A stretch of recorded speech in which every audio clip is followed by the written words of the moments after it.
What's up, beautiful people? My name's Loz and I recently took a lovely trip to Exmoor in the southwest of the UK with my girlfriend Hannah. I've got some gorgeous places to share with you, so here's my Exmoor top 10. Exmoor is an area of undulating moorland, straddling Somerset and North Devon, with charming English villages, diverse wildlife and stunning landscapes. Once a royal forest and hunting ground, and now one of the UK's national parks, Exmoor offers a serene escape to a lesser visited region of the country. With its rugged moorlands and hidden beaches, thatched cottages and quaint tea rooms, tasty food and family days out, Exmoor has something for everyone. First up, we have the coastal village of Porlock Weir. This was where we based ourselves for a week in a glorious cabin overlooking the sea, with birds regularly coming to visit. It's a great place to unwind, with a tranquil atmosphere and gorgeous views of the coastline. There's a sprawling marshland that meets the beach nearby, and plenty of walking trails to explore, before heading back to the delightful Ship Inn for a pint of Exmoor cider and a bite to eat. There's also a lovely harbour and some small shops that offer the chance to pick up some homemade crafts or try a cheeky cannoli, but our top recommendation for Porlock Weir would be to book in at Lacanda on the Weir. It's a Michelin recommended fine dining experience where you'll be wowed by Chef Pio's creations. Modern Italian dishes champion the local produce of Exmoor, with some ingredients either foraged or grown in their own front garden. This was something we really splashed out on, but the food was incredible and it was definitely one of the highlights of our whole trip. Less than a 15-minute drive from Porlock Weir is Selworthy, a picturesque village nestled within the heart of Exmoor National Park. Step back in time as you stroll amongst the iconic thatched cottages and stop in at Selworthy Church, which has glorious panoramic views of the surrounding countryside. We parked up in the National Trust car park for just a £1 fee to an honesty box, and there's a wonderful short hike to do before stopping for a cream tea in the village. The route takes you through some beautiful woodland with ridiculously tall trees before reaching the site of Bury Castle, where an Iron Age hill fort used to stand. Carry on through the gorse to Selworthy Beacon and you'll get truly expansive views of the moorland and over the Bristol Channel all the way to Wales.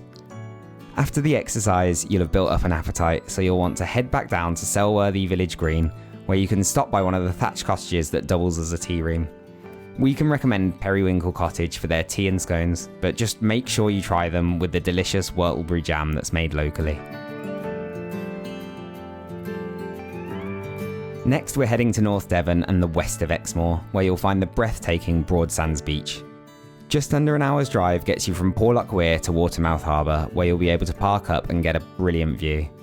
Before the walk to the beach, you can stop by the friendly Storm in a Teacup cafe, where you'll be able to get a warm drink and a tasty snack. Join the southwest coast path and head uphill through the nearby campsite.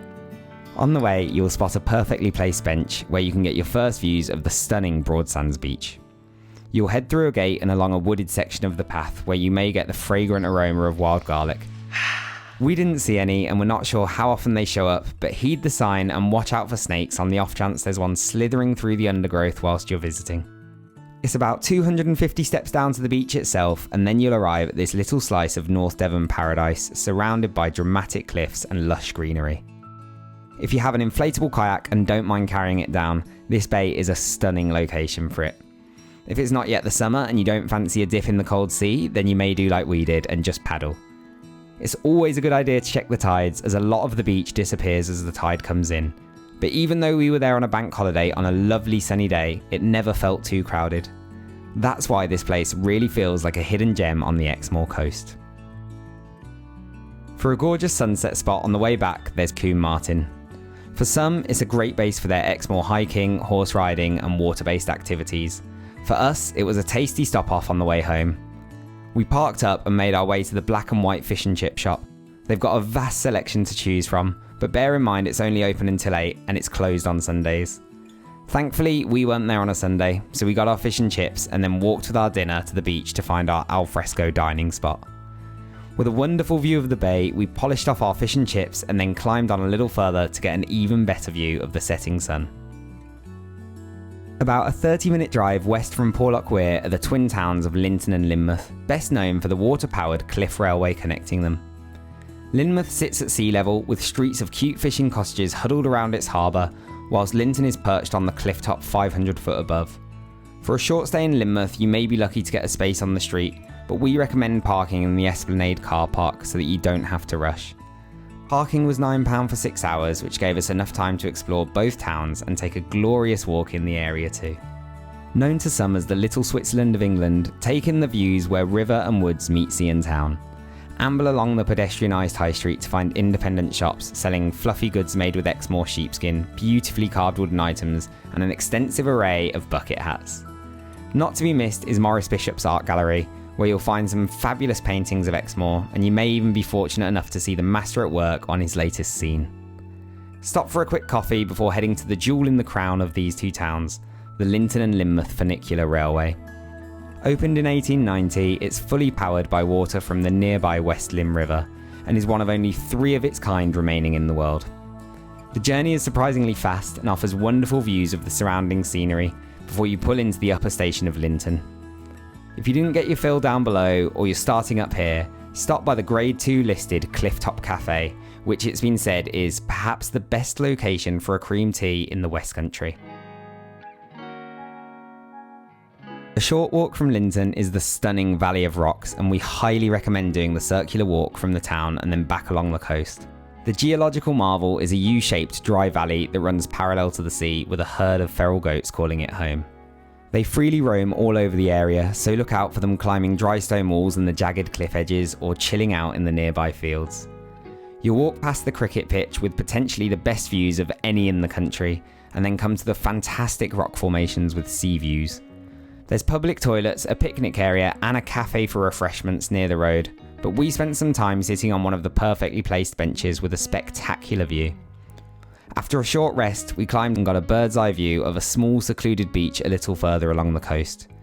If you have more time and the sun's out, we reckon it would be well worth the extra little walk to spend some time down there. Otherwise, take some time to enjoy the fresh salty air on the rugged cliffs before making your way back down and picking up the coastal path back to Lynton. Just remember, if you park down in Lynmouth, make sure not to miss the last funicular down from Lynton and enjoy the ride once more. To get a sense of traditional Exmoor village life, head into Porlock with its beautiful thatched cottages, shops and galleries, and independent tea rooms and pubs. If you're staying in Porlock Weir, there's a nice woodland trail that'll lead you straight into the village. As you arrive in Porlock, you can find a beautiful little gallery in an old phone box which has a new display of images each month. Cakes in the window of the Whortleberry Tea Room may catch your eye, and this is a wonderful place to stop and take a breather with a drink and some snacks. Have a look around the village and pop into the shops and galleries. We stopped by a deli called The Big Cheese, where Hannah somehow managed to refrain from buying the 57% Exmoor gin, and instead we picked up some locally produced jams as presents for our parents. Another of our favourites was Tom's Repair Shop, which doubles as a charity shop for Air Ambulance and had a very friendly couple running it. If you're there at the right time, you'll be able to see some adorable lambs in the fields before turning down a lane to reach Porlock Marsh. The area was once used as a golf course, but the regular flooding put an end to the establishment after just one season. Since then, nature has been allowed to take over, and if you're there during the high spring tides, you may even be able to go out on a kayak in the marshes. If not, then you can take the opportunity to go for a walk and look for the bird life making the most of the area. Next up we have Ilfracombe, another vibrant coastal town nestled along the stunning shores of North Devon. As I'm sure you know to expect of the Exmoor coast by now, there's craggy cliffs, sandy beaches and a bustling harbour. There's a car park right at the waterfront, and straight away you'll be able to see one of the most iconic attractions of the town, the mighty, eccentric Damien Hirst sculpture, Verity. Peeling back the layers of what it means to be a human, this 20-metre tall sculpture stands on the pier at the entrance to the harbour, looking out over the Bristol Channel.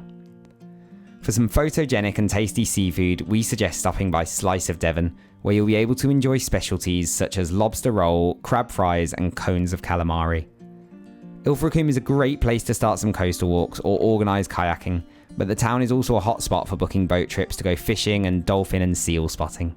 If you want to stay in town, you can enjoy the Victorian architecture and quaint shops, and you'll easily be able to find some crabbing gear if you haven't got your own already, and then take to the harbour side to try your luck.